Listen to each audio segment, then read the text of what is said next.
Hey y'all, so Texas Lifestyle Magazine is here with Dexter and The Moonrocks. Thanks for being here with us, guys. Thank you for having us. So y'all are from a small town in West Texas, is that right? Yes.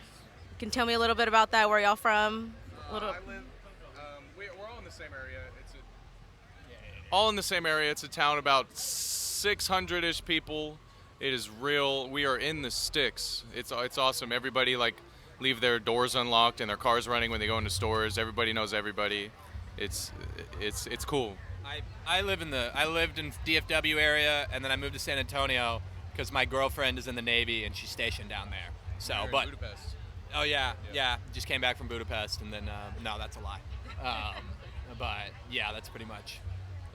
And so, Is this live right now? Are we like we're talking? not live. Not live. We're not Okay. live, but we can Don't do cuss. Don't cuss. You can cuss, you can do whatever you want. Are we It's vibes? great. Vibes are cool. Okay, Vibes, got it. we're vibing. Okay, thank you. So- All right, and so how has growing up in West Texas influenced your music?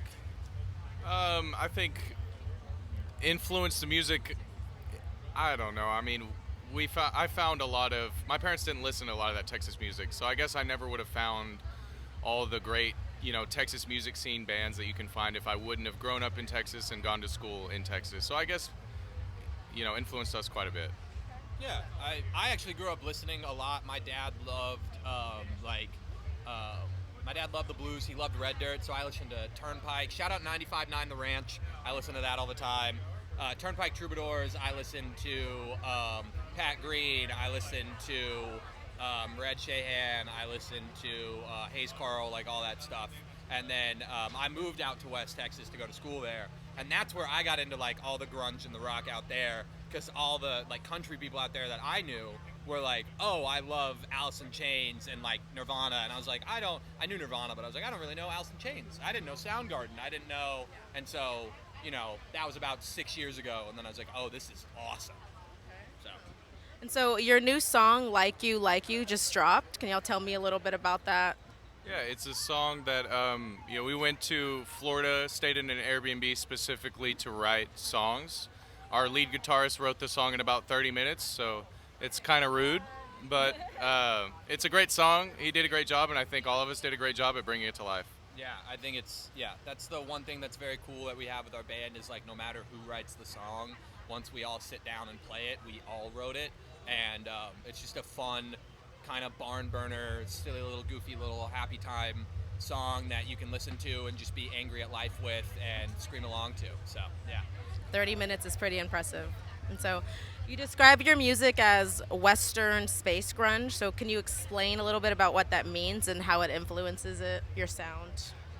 I think it's just a feeling, kind of, and just, ways to just try and describe our sounds. I've never been a huge fan of genres, so to kind of like mix one up and kind of create one it just made sense, I think.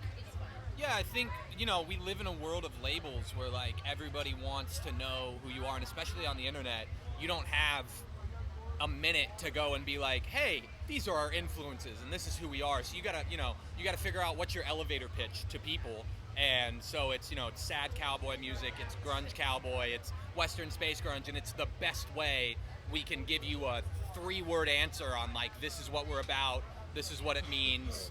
Here you go, try something new, this is why you should listen to us. And I think it's, an amalgamation of everything we are, and I think it fits really well.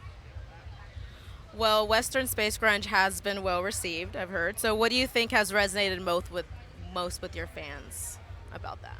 I think it's just real. I think the way that we, portray ourselves and the way that what we're saying and just the sounds that we're making, I think it's just real and it's easy to attach yourself to.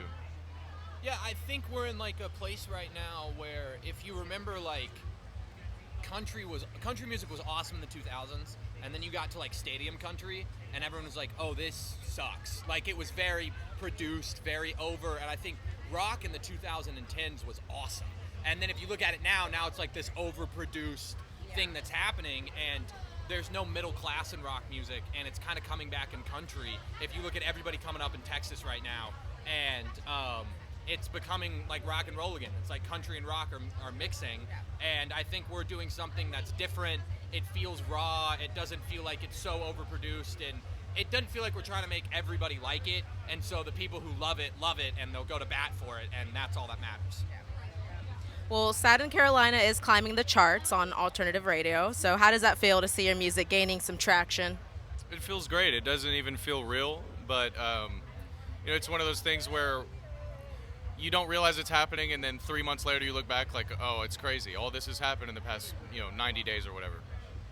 Yeah, I mean, it's very surreal. It's I don't know. I keep saying this, but you listen to other artists and you watch them and you're like, oh, they're media trained. They all say the same cliches, like happy to be here, just want to help the ball club, like all that stuff. And then you get there and you're like, oh, this is there's no other word to describe it except like happy to be here. This is cool. So it's All right, and the last question here is, so what are y'all most looking forward to about performing here at ACL for the first time ever?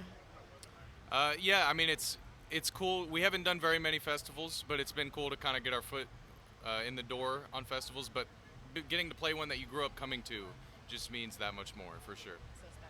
Yeah, I mean, I've started coming here since I was 15.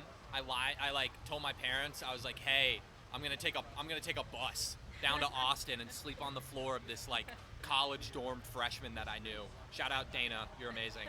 And I was like, yeah, and she came here since I was 15. It's crazy. I'm excited to see like who shows up.